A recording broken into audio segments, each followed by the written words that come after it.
Hey. It is so great to see you. Congratulations on all those nominations. So, how does it feel to be closing in on Stevie Wonder and Frank Sinatra for the most wins on Album of the Year? Oh, wow.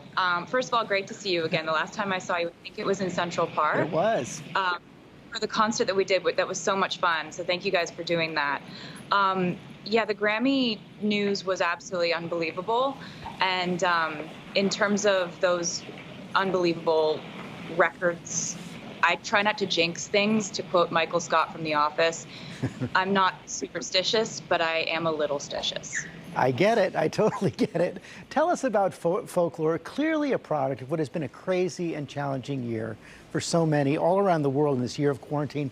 What was it about that experience that got your creative juices flowing? It was really just an amazing chance situation that I ended up working with Aaron Dessner from one of my favorite bands, The National.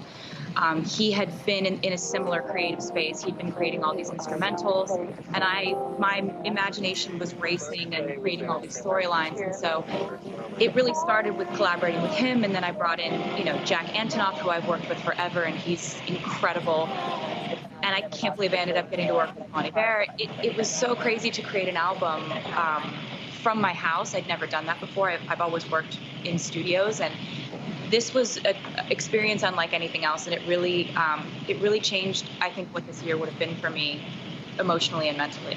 And then you topped it off by directing this movie. I know you've directed music videos before, but this is the first time you've directed a movie, Folklore. It dropped overnight on Disney Plus, and it was the first time you actually got to be in the same room through the whole production of this album and the movie with Aaron Dessner and Jack Antonoff.